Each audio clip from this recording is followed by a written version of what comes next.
can't stress this enough. I love my Sonos. This is true. I got a few Sonos speakers spread throughout my house. My wife and I, we both love them. I use them every day. Sonos brings your entire system together in one app. You control everything from songs to volume to which rooms they're playing in. You can access all your favorite streaming services, audiobooks, podcasts, all in one place. Their app is really well designed. The speakers are great. For the first time ever, Sonos is offering our listeners 10% off one order of $1,000 or less for any product on Sonos.com. Offers available for a limited time only, cannot be combined with other discounts or promotions. You just use the promo code STORIES10, capital letters, STORIES 10 at Sonos.com, SONOS.com. Get this exclusive offer. These things are great. You won't have more fun listening to a podcast than you will on a Sonos. Today's show is sponsored by Talkspace, the online therapy company. I love my therapy. And look, for as little as $32 a week, you can pick an experienced licensed therapist you relate to and you feel comfortable with. Each and every one of them having at least a master's degree and over 3,000 hours of supervised work. To match with your perfect therapist, go to Talkspace.com/beautiful. And to get $30 off your first month and show your support for this podcast, use the code BEAUTIFUL. That's beautiful at Talkspace.com/beautiful.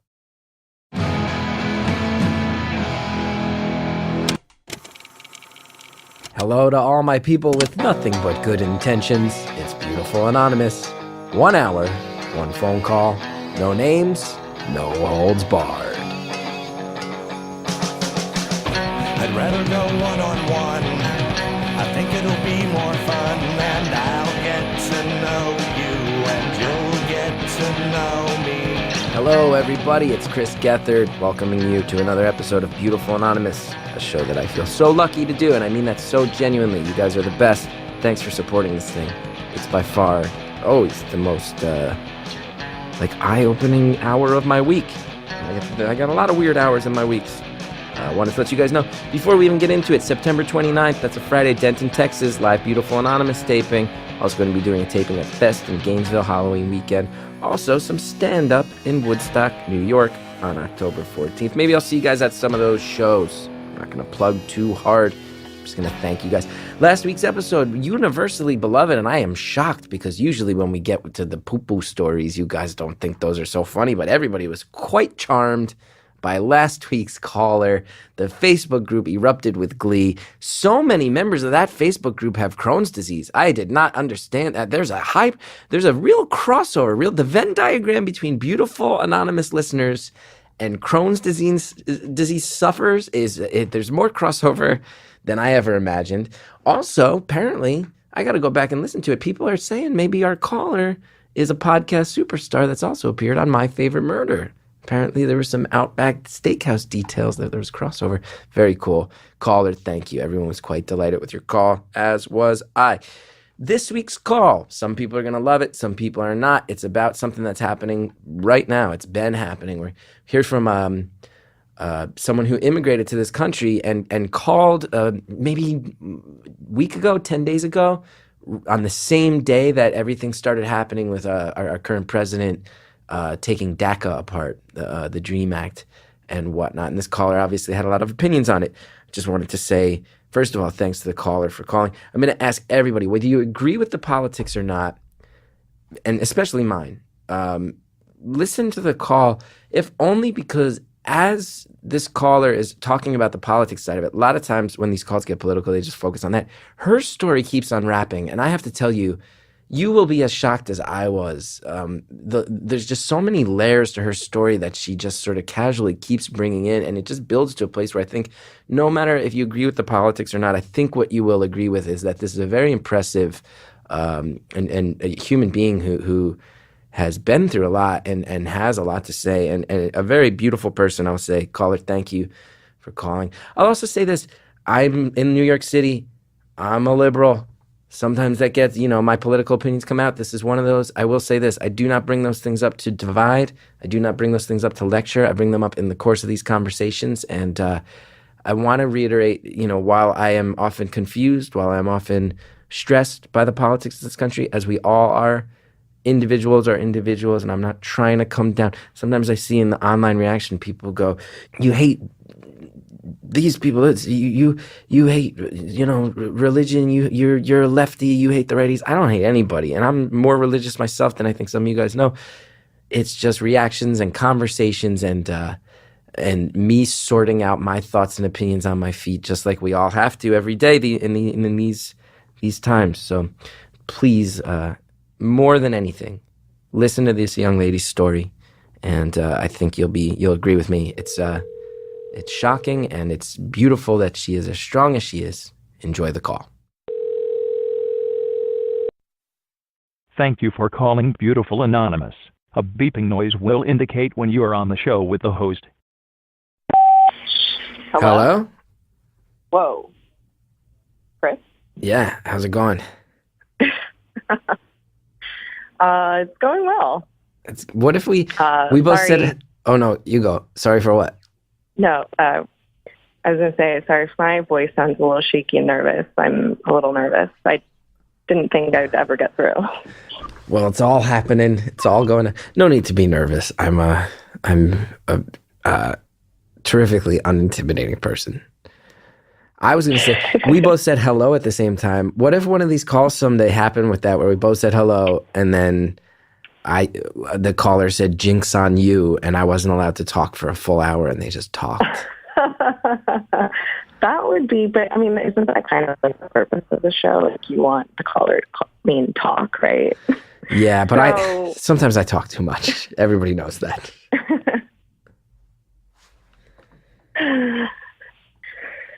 Cool.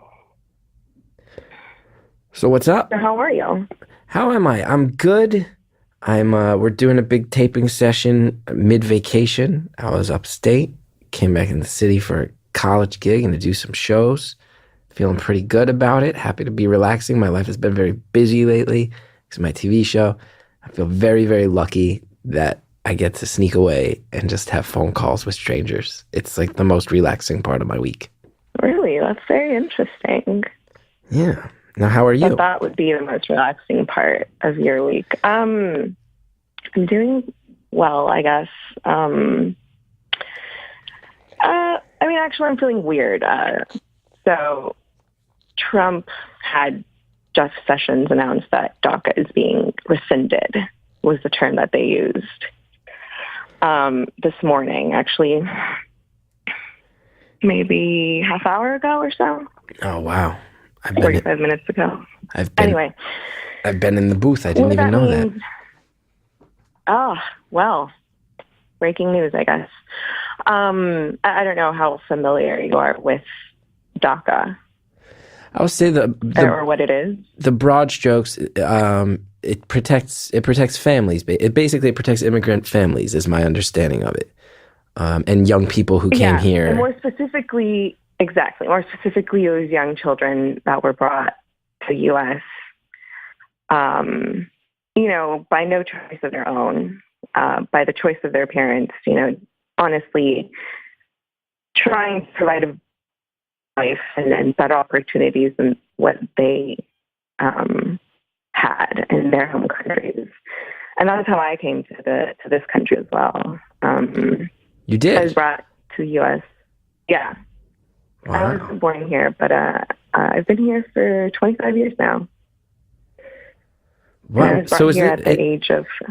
Oh, no, go for it. I interrupted. At the age of what? Oh, I said at the age of 5. The age of 5. So is this something that's like a direct impact? Like, is there a chance you could be deported because of all this?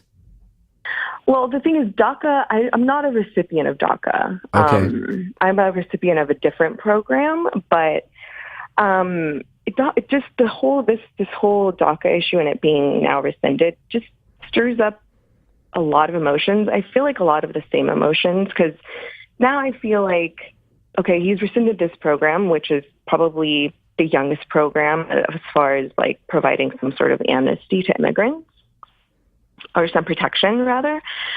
But I am a recipient of a different program that does essentially the same thing. I'm a recipient of TPS, which stands for Temporary Protective Status. And that was initiated during the George Bush administration. when there was a huge, devastating earthquake in El Salvador that essentially devastated the country. So in light of that, George Bush enacted this TPS that extended to persons of El Salvador so that they could legally obtain work and send money back home so that they could reconstruct the country again. And was that the first George Bush or the second George Bush? Second George Bush. Wow. So you came here under hardship circumstances. And DACA, again, I will say this because I'm a pretty well-read guy, but this is one thing that I have to say is a little of a blind spot. I've been trying to catch up. This is the DREAM Act as well, right? Is that what it's known as, or am I totally off on that? So it's Dreamers. No. I think that's yes, that's correct. This is all the same thing. The DREAM Act, Dreamers, DACA. It all ties in together. Yeah. It's interesting. It is, I will say, one thing that I think is like interesting, and in my mind, I mean, anyone listening to this show, I know there's conservative listeners who immediately are like, here goes Gethard with this liberal politics. It's a fact. Deal with it. I do find it so interesting and sort of sinister that they're not repealing the DREAM Act. They're repealing DACA. The branding there is very interesting, almost in the same way where I felt like there were a lot you'd hear about a lot of, you'd read quotes from people who were like, I am so against the Affordable Care Act. And then they'd say, well, how do you get your, or I'm so against Obamacare. I'm so against Obamacare. Down with Obamacare. How do you get your insurance? The Affordable Care Act. That's Obamacare. And people are going, wait, that's what? Obamacare.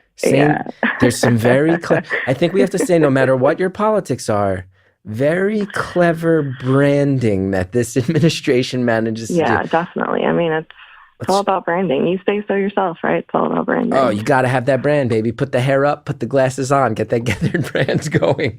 Look like Tintin with glasses. That's my brand. But it's so interesting to me. And it's like, what are the intentions here? Because people have heard about the DREAM Act for years. I don't think they've heard of DACA. Yeah. That's intentional. Who's doing that? Why? Right away. Mm-hmm. But I would imagine, I mean, you have more of a right to an opinion on this than I do. So I'd love to hear where your heart at is right now. I mean, like I said, it just stirs up a lot of different emotions. I can't imagine like what these kids are feeling presently right now. Like their entire security is gone, essentially. As soon as, Trump signs whatever dotted line he's got to sign for it to go into effect for its full termination, that's it. Then they're illegals in this country again, and more. And furthermore, actually, now the government has all their information, which they can use to, go and find them, go to their residences, and just pick them up and have them deported. Yeah. And then sending them back to a country that they don't know. Like, if that happened to me, like, I don't know El Salvador. I was raised here. Yeah. I've never been back since I came to this country. And does it bring up any feelings? Because I do not know. I'm sure you track it closely. Like when DACA is going away, do you feel like, could it be that the rules that brought you here, like, are they going to be threatened someday? Does that sort of freak you out, or is that right. not a factor? Yeah, absolutely.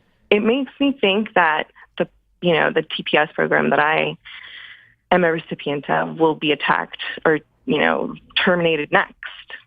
Right. Like someone might turn around and go, how long are we going to let all these people, how long after an earthquake do we have to support these people? And and that's exactly. That. So, and it doesn't even matter what argument he chooses. Yeah. If they want to make it happen, then I guess they will. Now, talk to me about this, because here's the thing I know, and I get it, is that when you hear the phrase illegal immigrant, which is not your story, but for some people it is, and I think for some people who DACA protects much more so, is that something that I think people, tread under that umbrella initially.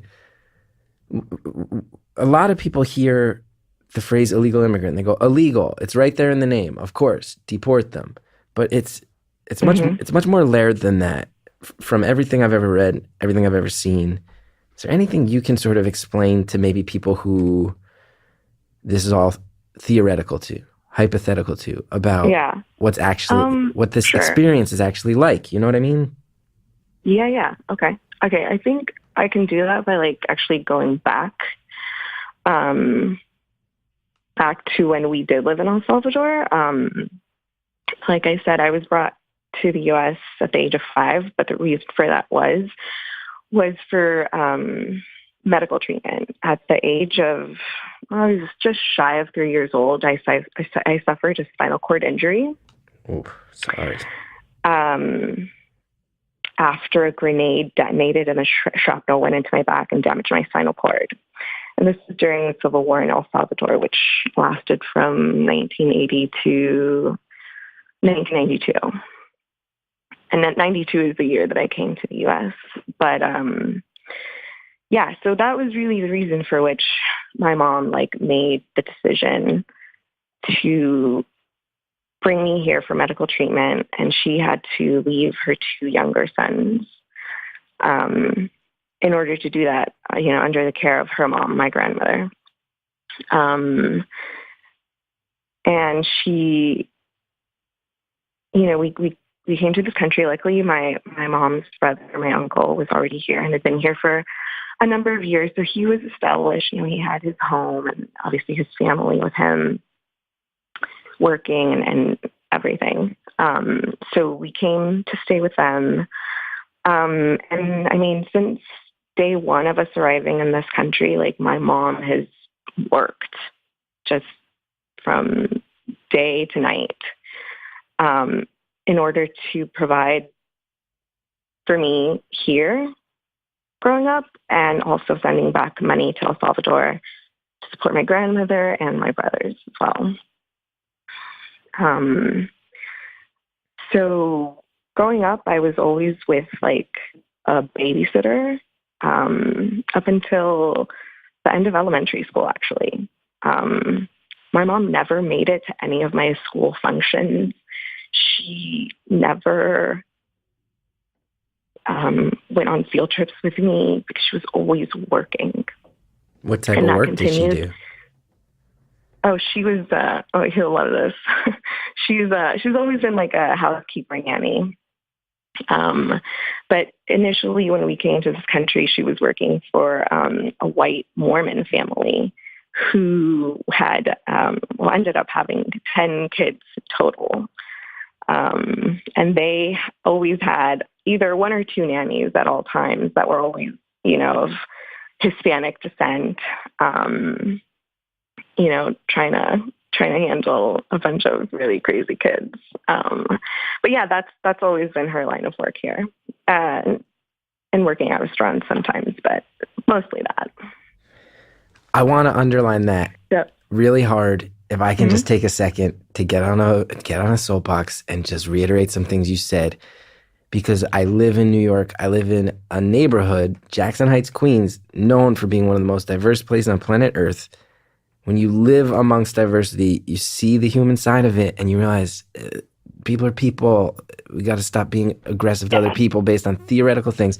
Let's just underline, your mom did not come from a Spanish-speaking country for nefarious purposes. She did it because she had a daughter who was hit by grenade shrapnel. This wasn't an easy decision. A family was split up. She didn't come here. All people who a lot of us want to protect are not people who are villains twirling mustaches trying to take your job.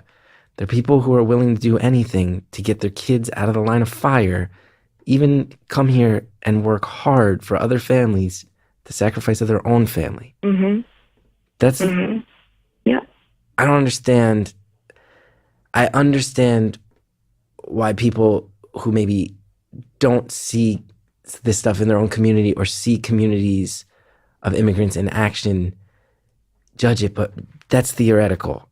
And when you meet people face to face over and over again, what I have found in my experience in my own neighborhood, a lot of these people work a lot harder than I do at jobs that are a lot of jobs that I think a lot of people in America don't want anyway, and they're hardworking people, families. You come to Jackson Heights on a Sunday afternoon, here's what you see. Hispanic families coming home from church, going to church. That's what you see, is family-driven people who work hard. That's what I see. So I don't get why people are so aggressive instead of being compassionate. Yeah. I mean, it always kind of, boggles my mind. And I don't know where this perception that Hispanic people coming to this country are lazy and are coming here to take advantage of the system. That's not at all the case.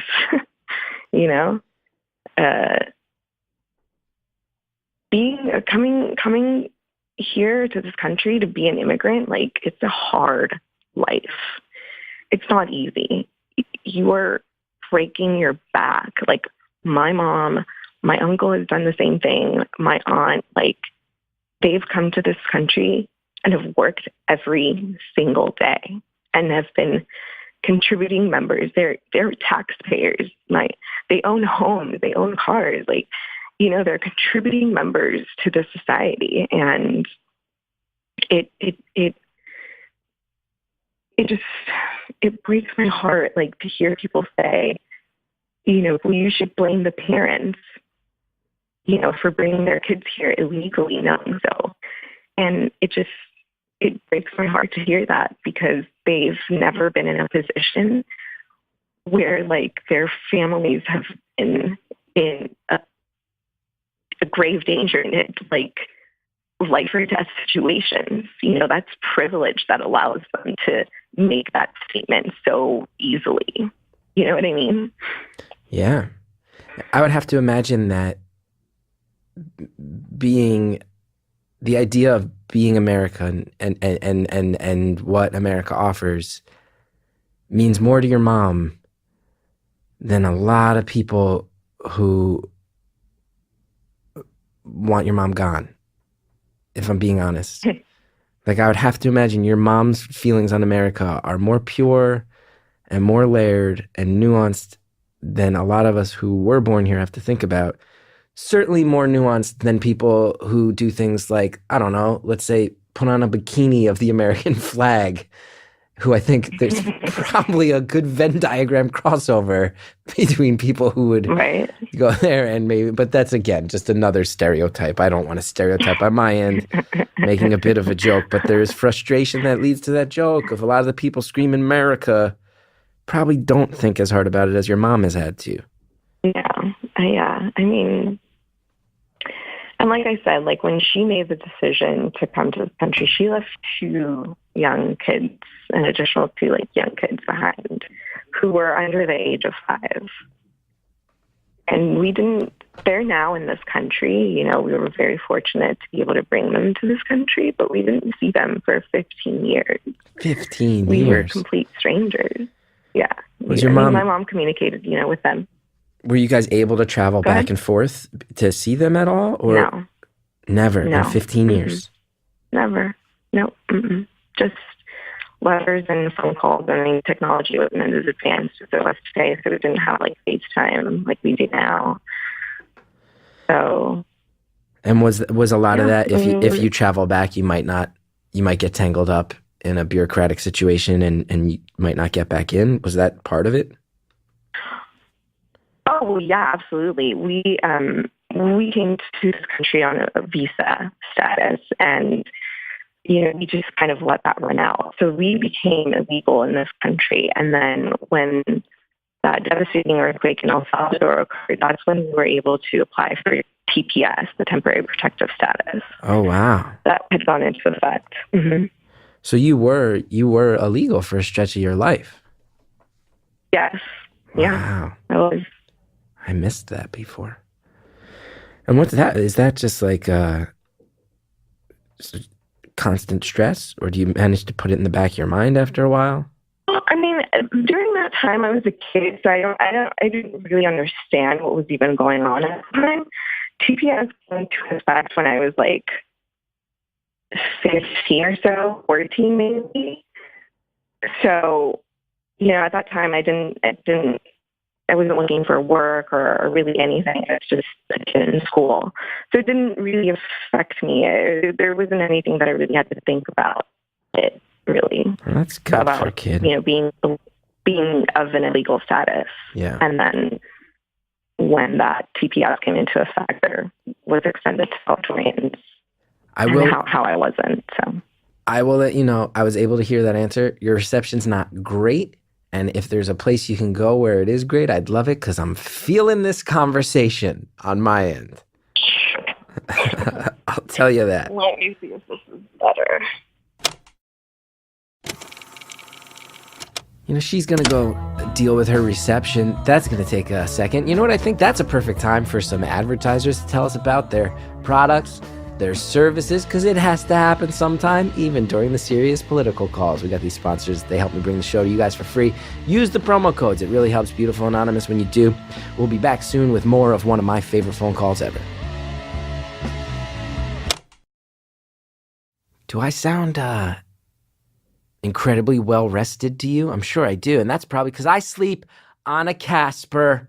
Casper's a sleep brand that created a premium mattress and sells it for a fraction of what it would cost in a store. Their business works by continuously developing their mattress using feedback of nearly 500,000 customers, including myself. Proud customer, love my Casper. My wife does too.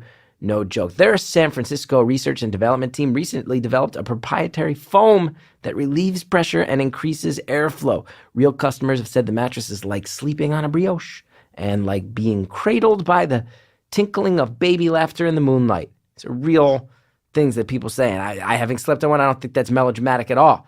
Buying the Casper's easy. You order online, whether in the US, Canada, and now even the UK. It's delivered to your door in a compact, how did they do that size box? Free shipping, free returns. Consider this. We spend 1/3 of our lives on a mattress, okay? It's important to truly sleep on a mattress before committing. That's why Casper gives you 100 nights to try it out. And if you don't love it, they'll pick it up. They'll refund you everything. You get $50 towards any mattress purchase by visiting www.casper.com/beautiful. Use the code BEAUTIFUL. Terms and conditions do apply, but I love it. Casper.com/beautiful. Studying for standardized tests can be stressful. We all know that. The ACT, the SAT, they have a huge impact on where you go to college, the scholarships you can get, the GRE, GMAT, LSAT, MCAT. Those count a lot towards grad school, right? Now, no matter where you are in your studies, it's very important to get a great score. Fortunately, Magoosh online test prep helps you get to test day feeling confident, prepared, and it's not even going to break the bank, okay? You go to magoosh.com to access hundreds of practice questions, study schedules, and video lessons that let you study anywhere on any device. You even get access to their expert tutor team if you need extra help. Plus, if you're retaking a test, Magoosh offers a score improvement guarantee. If you don't improve, you get your money back because Magoosh wants you to succeed. Here's what some of their students have to say. Magoosh provides great explanations and examples that really stuck in my head, even though I only crammed for 3 weeks. Highly recommended. Magoosh was the only study material I used, and clearly the only study material I needed. The organization was superb. The practice questions were spot on. Visit magoosh.com, enter promo code BEAUTIFUL for a 20% off discount. That's magoosh.com, promo code BEAUTIFUL. Thank you again to all of the advertisers who help us bring the show to the world for free. Much appreciated. Now, let's get back to the phone call. Is that better? Yes, I think so. Right, Jared? Yeah. Here's another thing I'll say, too. People say rapists and drug dealers get locked up. It's like, yeah. Who's arguing that? Yeah, they should. Who's arguing that? Yeah, no one would argue. Exactly. Yeah. I'm not harboring a rapist in my bedroom. I'm really not.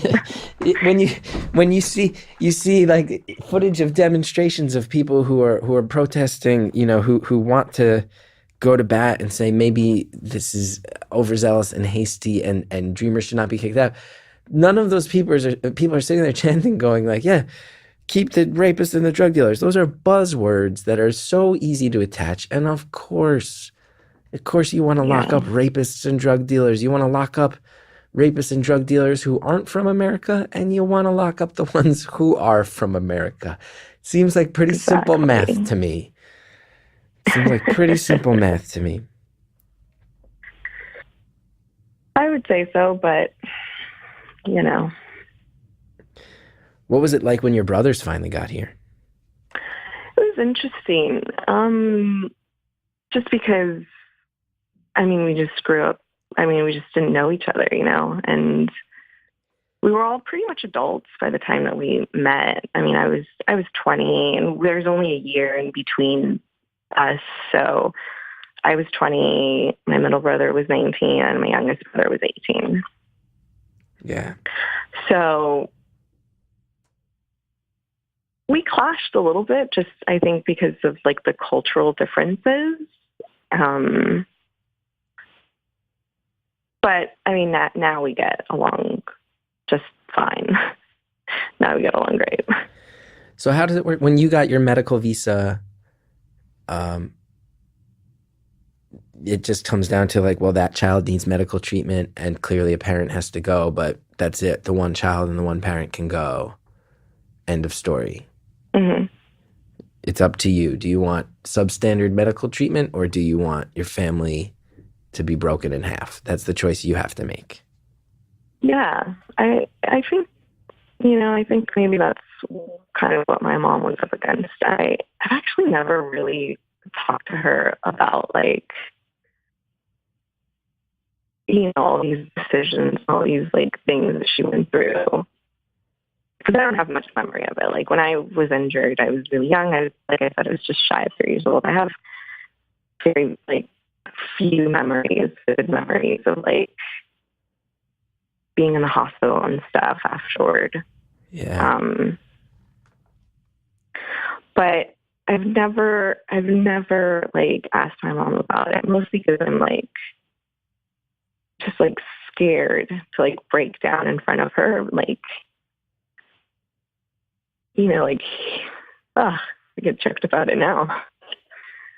Just because I can't imagine what like she must have been going through, like being a mother of 3 young kids and then having an injured daughter who's paralyzed, and now you don't know what kind of life they're going to live, you know, and then making the decision to leave your home country with just one of your children, not all 3, you know, not knowing when you were going to see the other 2. Yeah.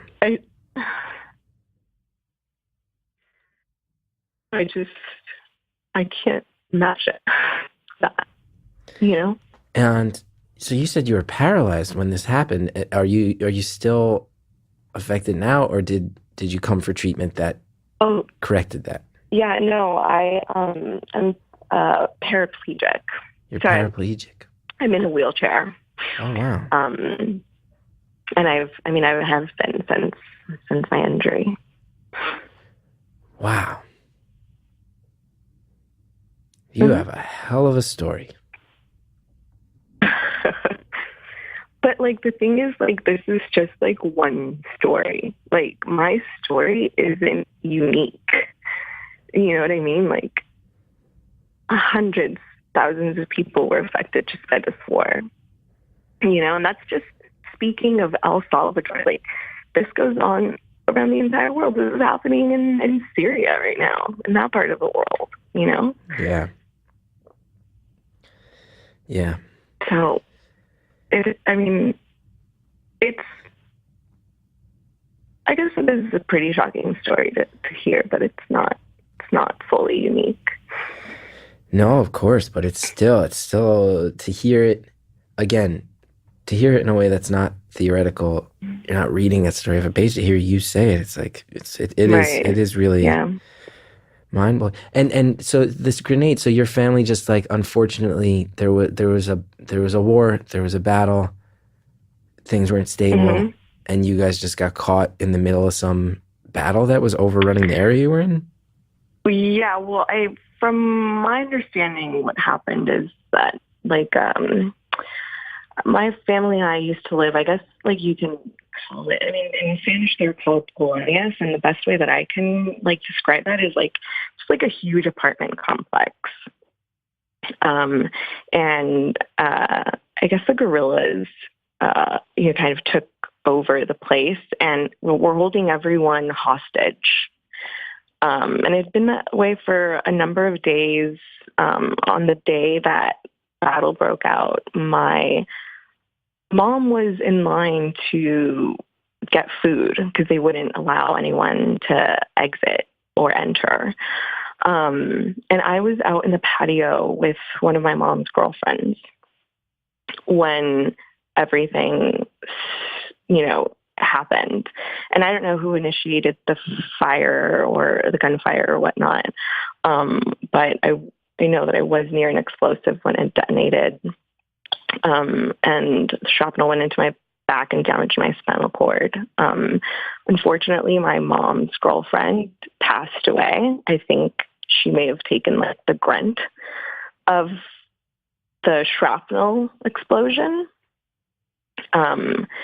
And my mom said that she found me next to her, kind of under her. She had to pull me from her friend when she was able to come and find me. Wow. And then yeah. And then she just grabbed me, scooped me up, and then they kind of ran for shelter. Wow. And here's a question I have is, and I am ignorant to this, and I'm sorry to say that, and I don't know the specific situation in El Salvador at the time, but I think there's also sometimes people who will say, well, why is this America's responsibility? And what they don't take the time to look into historically is that, I don't know in El Salvador, I'm sure you can let me know, in many cases in Central and South America, countries that people are coming from, it is America's responsibility. If you look into it, there were a lot of conflicts and a lot of dictators that it is a historical fact. It's not conspiracy theory. You can look it up in history. America basically bet on a horse in a lot of cases that wound up being violent people. We supported some dictators. We destabilized a whole area of the world. So when sometimes people say, well, why does America have to take in people from Central America, South America? It's like, sometimes we definitely have to. It is our responsibility. Mm-hmm. I don't know if that's the case in El Salvador, but I know it is in many places. I honestly don't know much of the history. I really haven't taken the time to educate myself on what the whole conflict stemmed from, or why it progressed for so long or whatnot. But I think I'm not asking for a handout, and I don't think anyone wants to be perceived as needing a handout. I just want an opportunity to live my life. I'm a contributing person. I'm a capable person. I think I'm a pretty good person. Yeah. I try to be anyway. You sound like a very good person who is pretty stressed out. You sound like a pretty stressed out, very good person.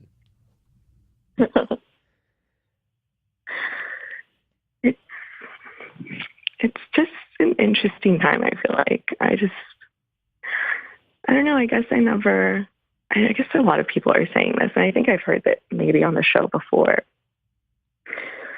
I never thought that this sort of thing would be occurring in this country right now, the political climate, the animosity that is coming from the government, from the big cheese himself, you know what I mean? The big cheese indeed. The big cheese indeed. It's scary because he's just emboldening people. Have you seen it? Even if he doesn't Even if he doesn't what? Even if he doesn't what? I mean, even if he doesn't accomplish anything by law, he's encouraging that sentiment. Yeah. And I mean, it just frightens me because I feel like people will then be targeted and persecuted. Yeah, that's what. And just because of what they look like. I was gonna ask if you've seen any of that, or you or your mom, have you sensed in the past year or so have you been treated differently? Have you started to sense that animosity? I haven't, but I mean, I lived in Los Angeles, so we're very, I guess, pretty protected against that. It's very uncommon just because, like, Hispanic. I mean, every other person in Los Angeles seems to be of Hispanic descent. You know what I mean? Mm-hmm. So I guess we don't stick out as much as in other areas. But I think, just being in the city in LA is really kind of guards you from that. I'm not saying that the city is completely immune of it. Definitely not, but I think it's not as common. Yeah. So I definitely have been fortunate enough to not experience any of it. Yeah. Yeah. We just looked it up. Harry just Googled it, and in about 45 seconds, he was able to find out the United States organized and funded El Salvador's protracted war with the FMLN, a left-wing guerrilla movement. So then we talk to you, and then people go, why is this our responsibility? And I will reiterate, here's why it's our responsibility. The U.S. organized and funded El Salvador's protracted war with the FLLN, a left-wing guerrilla movement. This is along with a decades war long against leftists in Guatemala. The U.S. also funded counterinsurgency efforts in Honduras, which became a staging ground for the Contras. Death squads flourished. More than 75,000 people died. Civil society collapsed. It's not in the thing Harry cut and pasted, but I believe we also helped install Pinochet in Chile. Can we look that up? We did a lot. That's why it's our responsibility, is we did a lot of damage and destabilized a whole part of the world. So when suffering people from that part of the world show up, in my opinion, we should show compassion, not just because you should show compassion to suffering people, but there is actual responsibility. There is actual decades of us fucking with things that caused a lot of harm. Sorry, Sally. Yeah. Yeah. Yeah, so that's pretty much my life. Yeah. So what, we've talked a lot about the issue. We're over halfway done with the episode. This one's flying by. And I thank you for sharing your story, because it's really, it's like, I'm sure it's not something you want to like go through the beat by beat details every day, let alone when all this stuff's happening with the big cheese. But let me ask you this. Yeah. So you came here and you said, you're like, I feel like I'm a contributing member of society. Like, I'm a part of things. What has your life been like here? What types of stuff do you do? Well, right now I'm a full-time student. I was working previously in sales and customer service for 9 years, and then took a hard look, and I was like, you know what? This isn't really what I want to continue doing. And I took the time to kind of try and figure out what I wanted to do. So I left that job, took a few months off, and then started school. That's rad. And that's what I'm doing right now, just school, and then concentrating on that, and then trying to find a new position as well. What are you studying in school? Have you decided yet? I'm just starting. So I'm still debating between either anthropology or global studies. Yeah. What are your brothers doing? My brothers are working. They actually work for a hotel, and they're both working. They work at the same place? Yeah, they do. Yeah. That's cool. You're going for it. You're not going to let anything stop you, huh?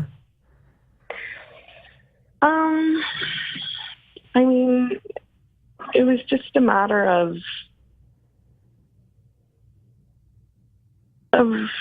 making a choice. Like I said, I guess I could have stayed at my position where I was, but I just didn't feel fulfilling anymore. I didn't feel productive.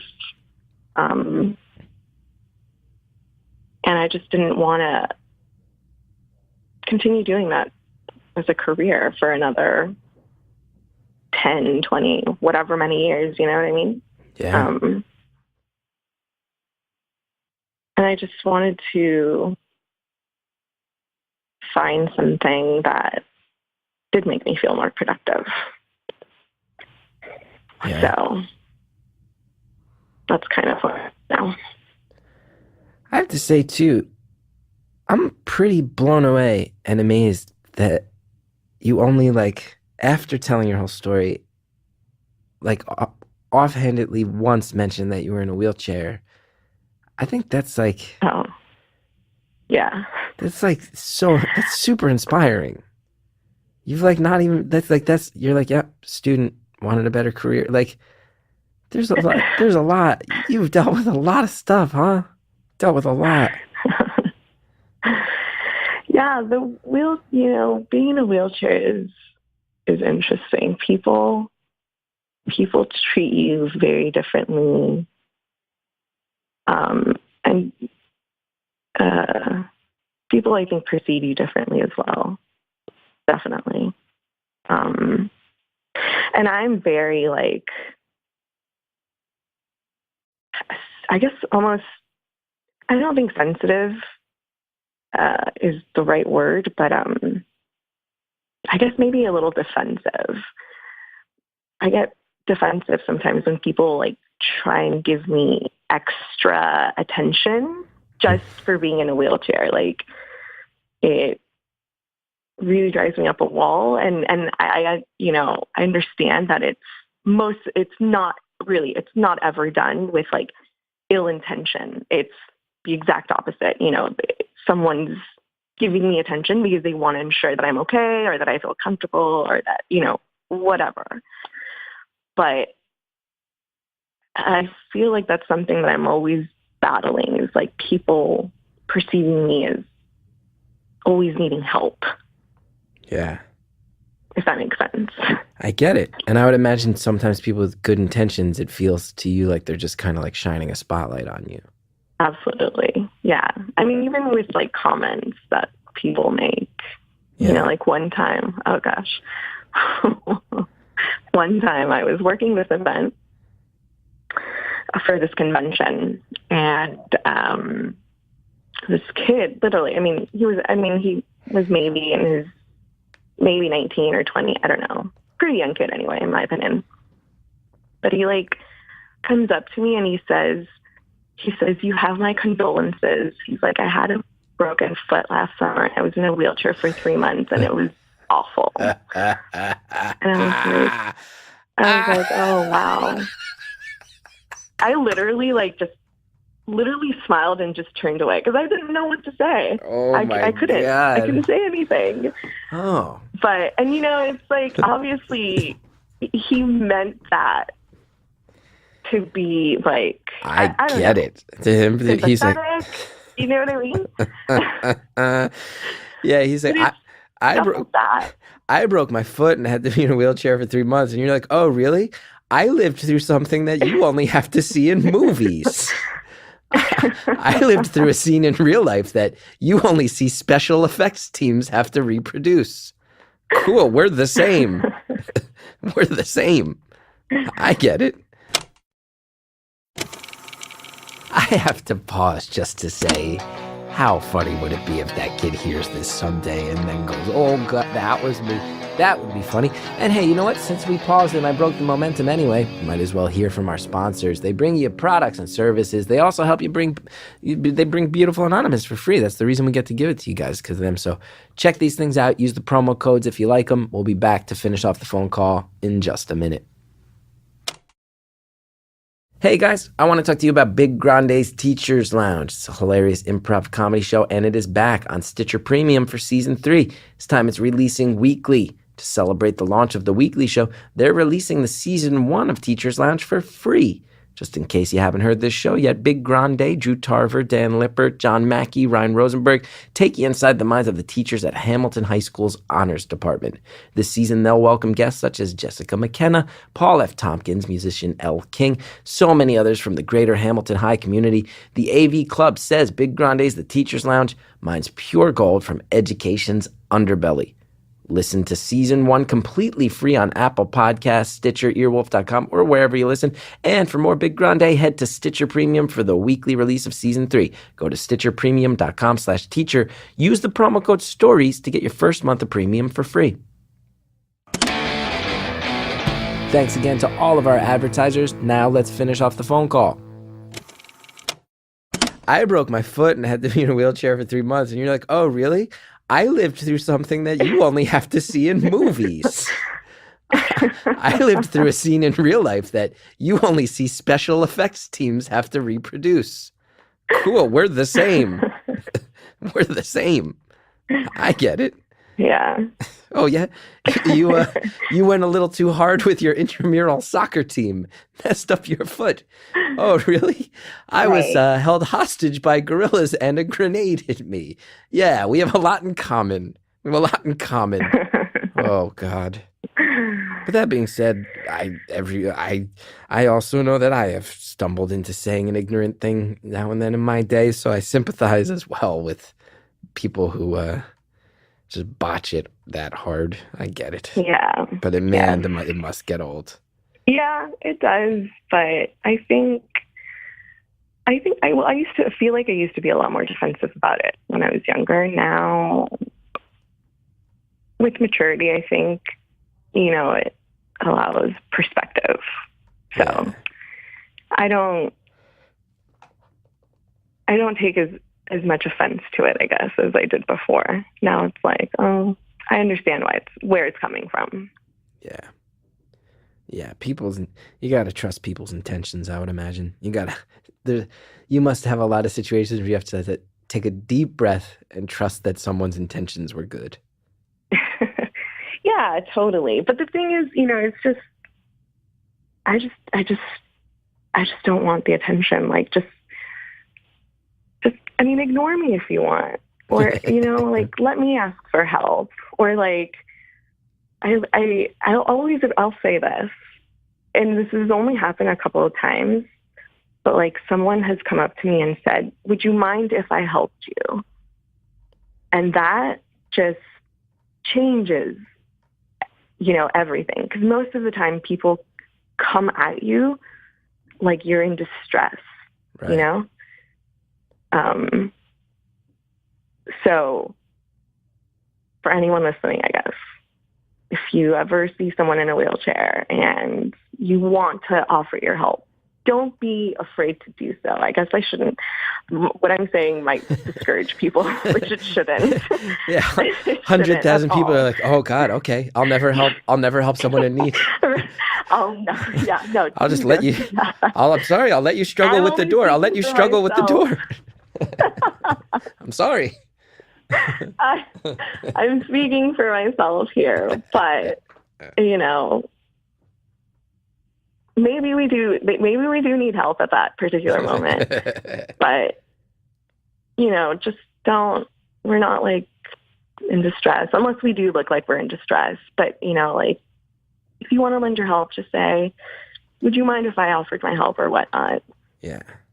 Is all I'm saying. Because I would have to imagine too, even when people are helping, there's something said for someone in a panic running up, helping, and then walking away, never quite making eye contact. That has to be a thing too. You're like, oh, that's weird, right? Does that happen all the time? Or sometimes, yeah. Well, I've been frightened by people coming up to me, if I had headphones on or something. I was just getting in and out of my car, and I do that in a funky way. So it looks like I need help. So I've been frightened several times during that. But I think also sometimes people, I feel, get offended when I refuse their help,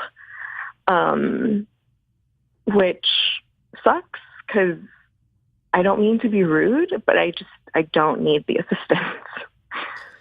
Yeah. I get that. But anyway. I get it. Yeah. I think you're pretty cool. I'm going to go ahead and say that. I think you're rad. Thanks. You are able to explain in a clear, concise way with a total chill attitude a lot of stuff that I think most people would be ripping their hair out of their head with frustration trying to speak to. And I think it's super cool.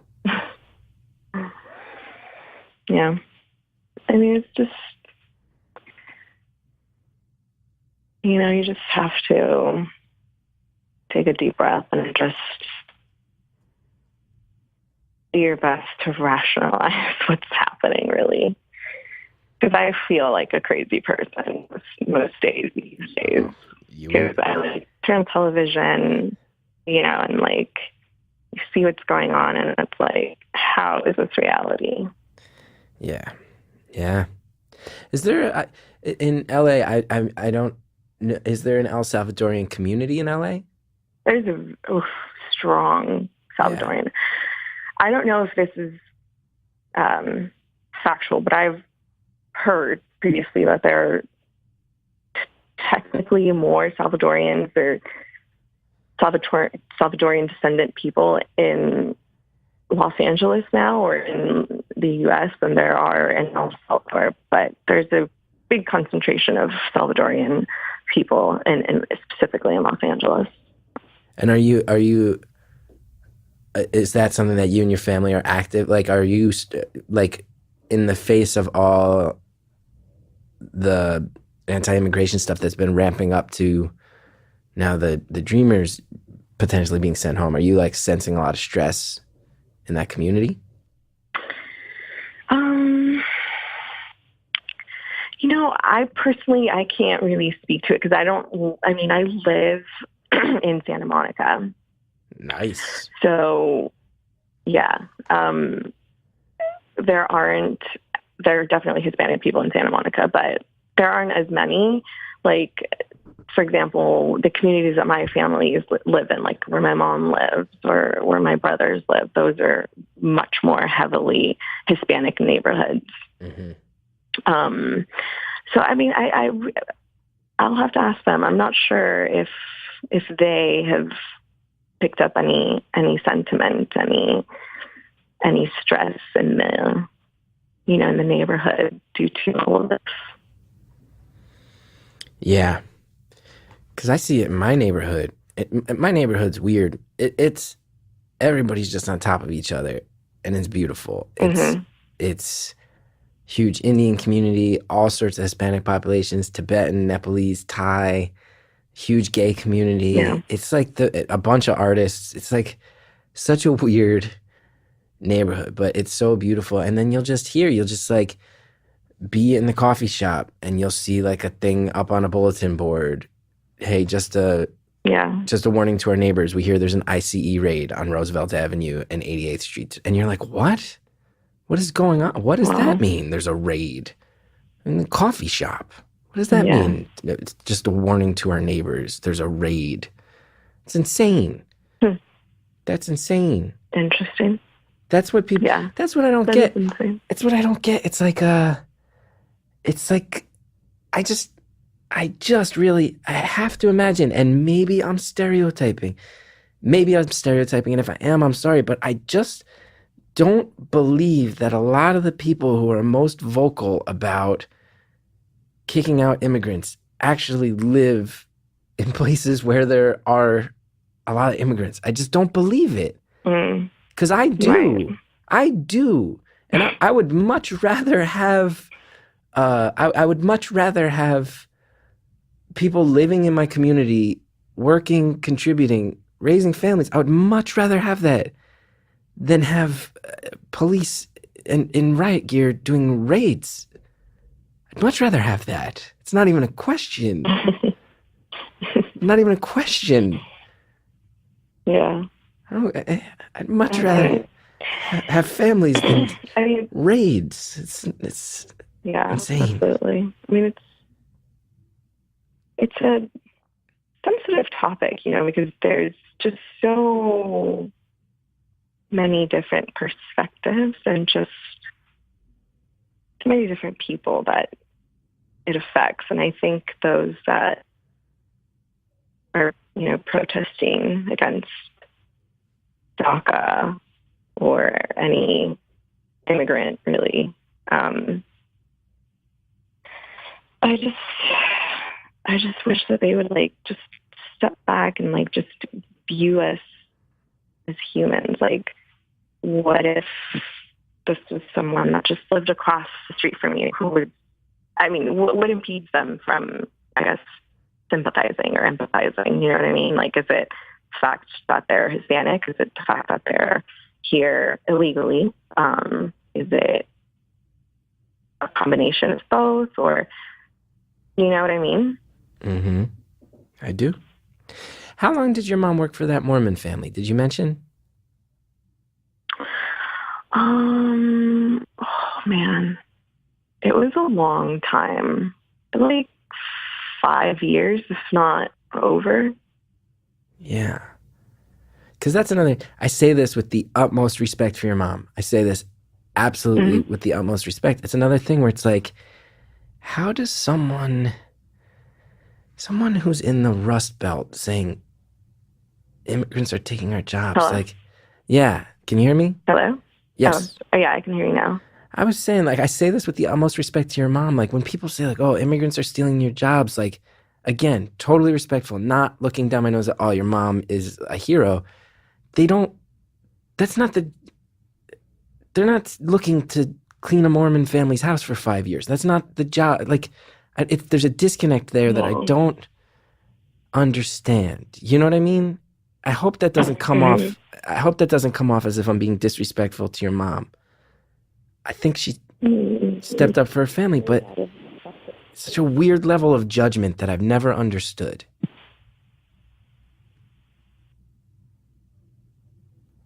Hello? Uh-oh. I mean... Oh, there you are. She worked hard. Oh, I'm here. Yeah, you disappeared for a while, and I thought you hung up on me because I insulted your mom, and I was going to be filled with Catholic guilt literally forever. No. No, I mean, it was just purely out of necessity. You know, and that job wasn't easy for her. She would work like 12-hour days.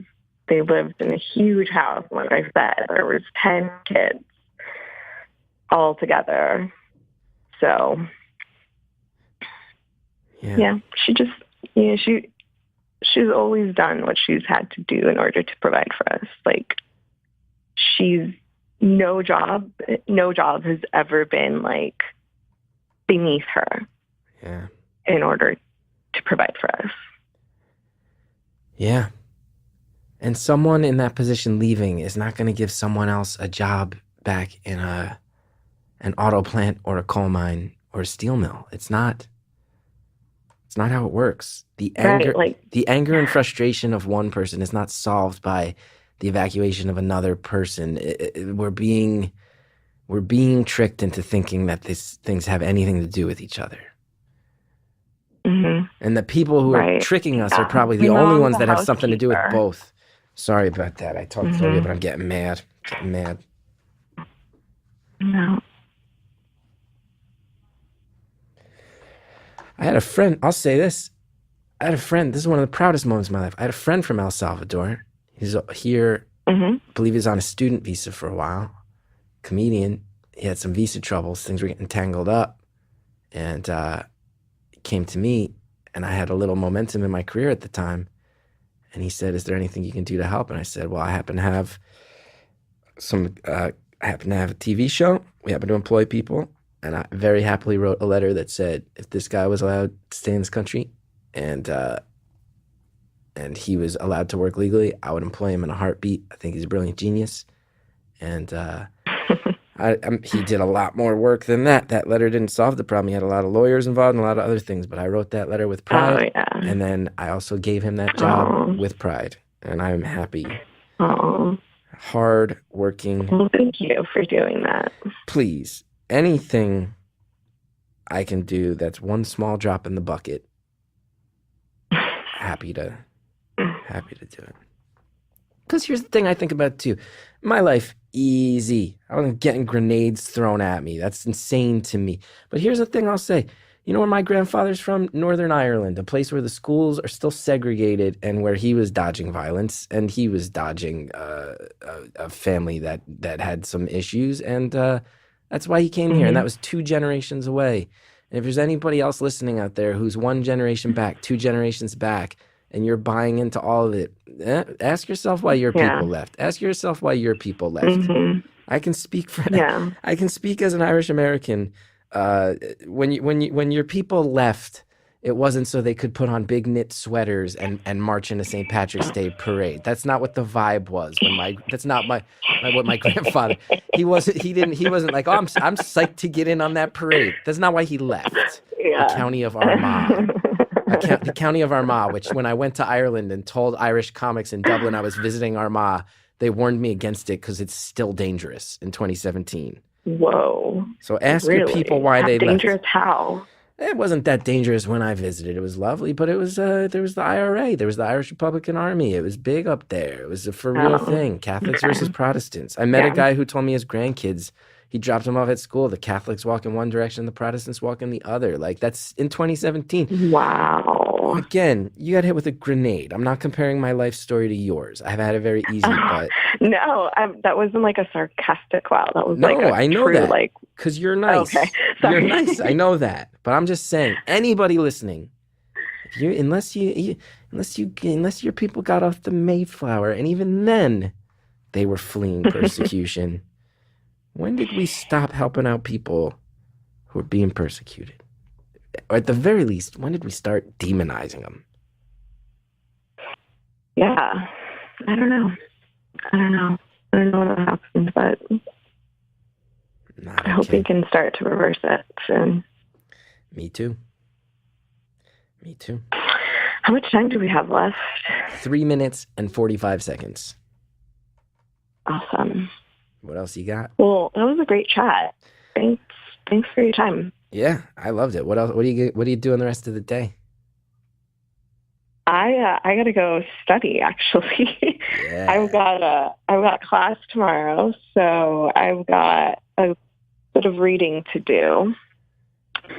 So I'm gonna head down to the library and hang out there for a few hours. Yeah.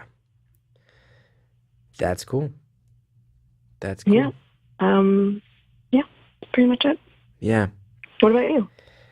I'm gonna finish up here, go home for a little while, Awesome. and then drive upstate, meet my wife at the little house we rented in upstate New York, because I'm a privileged person. And I'm gonna remember that. Vacation mode. Active vacation mode. And I'm gonna be very thankful for the life I get to lead as I think about the stories you told me today. And I also want to say this, and I'm not going for the easy one here, but you've brought it up so many times. So much love to your mom, huh? So much love to your mom. Oh, my mom is my everything. She's why I'm able to live the life that I do. She's why I'm as independent as I am. You know, she's the reason why. She made like the most incredible sacrifices in order to do everything she could to ensure that I was okay. And that's amazing. Yeah. Sounds like she tore her own life up in an effort to stabilize things for the future. Yep. That's I love my mom. I love my family. I love my boyfriend. We didn't even get into the boyfriend. You just slipped these things in. Uh, Who's the boyfriend? I want to make sure I approve of this my guy. boyfriend. Oh, you would. He's amazing. He's the most incredible, kindest, sweetest person on the face of the planet. And our meeting was just entirely fortuitous. And he just is my best friend. And I love him so much. How long have you guys been together? 2.5 years. Wow. You live together? We do. Yeah. Yeah. You think you're going to marry this guy? I don't know. We're just, I feel like we're just really happy and like we're content. We're just perfectly situated the way that we are now. Maybe in the future that will come up, but as it stands, like we're just happy right now. Chilling. Where's he from? He's actually American. What's that? He's white. He's American. Oh wow. Hello? Yeah, I can hear you now. You broke up a little bit, but I can hear you. He said he's white. Yeah. Oh, he must be shaking his head every day. Yeah. It's definitely nice to be able to talk to him about like everything that's going on. He's a good listener, and he's a really like sane and logical person. So he always manages to kind of talk me off the ledge, I guess. Well, that's great. And I'm glad he's there to listen. And I'm glad we got to talk today because it was a pleasure for me to be able to listen. So thank you for calling. And our time's up. Thank you. I will not forget this one. So much love to you. Caller, thank you again so much. I said it halfway through. I think you're just the raddest. I think you're so cool. It was so nice to talk to you. And you just explained a whole bunch of stuff to me that helped me sort out my own thoughts. I'm sure I'm not the only one. Just a level of thoughtfulness and humanity that I rarely get to encounter. So thank you for bearing your soul, letting me know all that stuff. Super cool of you. Thank you to Harry Nelson in the booth, to Jared O'Connell in the booth, Alex joining us in the booth for the first time. You're not coming on all this. Alex is an old friend of mine. I can catch up with Alex later. I also want to thank Reverend John DeLore. I want to thank Greta Cohn who helped build this show. I want to thank Shellshag for the music. If you want to know more about me, including live dates, including live Beautiful Anonymous dates, I always put those up at chrisgeth.com. If you like the show, go to Apple Podcasts. You can rate, you can review, you can subscribe. It really does help us out when you do it, but I'm not going to beg for it. Maybe out of the goodness of your heart, you'll go for it. In the meantime, I'm going to be on my way. See you guys next time.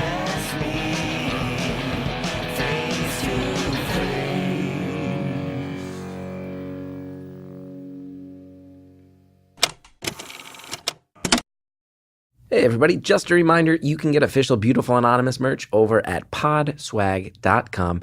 We're talking shirts and posters, all kinds of things you can do to flaunt your fandom, which is always appreciated. And they got copies of my book now. That's really cool. They're all autographed, and the book is, I think, hard to find a little bit these days. So it's super nice that they have decided to stock it at podswag.com. Check it out, podswag.com/beautiful. Get your official Beautiful Anonymous merch. If you already have merch, also, it would be really cool. Show it to us. Go on Twitter and Instagram. Use the hashtag Podswag. They'll see it. Make me look good. Make you look good. It's cool. Everybody can find it. Have fun. Anyway, thanks.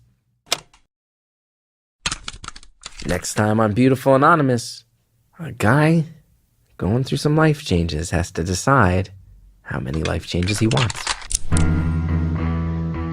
Life was kind of awesome for me for a long time. Well, I'm going to go to couples therapy this afternoon with my wife for the first time, which is like terrifying. Wow. That's not coincidental timing either, huh? That's it's like kids in school, day one, that afternoon, couples therapy.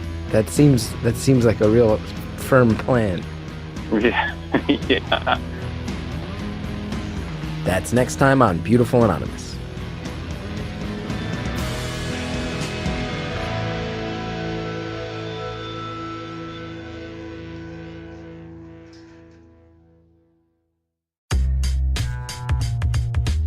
What is up? This is Andrew T., host of the Yo, Is This Racist podcast. If you need help dealing with your racist family, your racist coworkers, this is the podcast for you. Yes, even white people. This week, check out my episode with Brett Gelman and Janixa Bravo. They made a great movie called Lemon. I hate being in like white spaces where the hip hop is playing super loud, and I'm like, I'm the only person of color here, and I know there's some browns in the kitchen. Yeah. So it's like if your front of the house is all white, you don't get hip hop. Listen to Yo, Is This Racist on Apple Podcasts, Stitcher, or your favorite podcast app. Peace.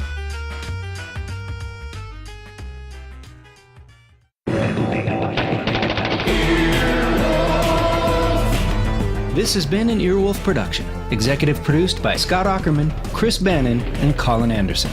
For more information and content, visit earwolf.com.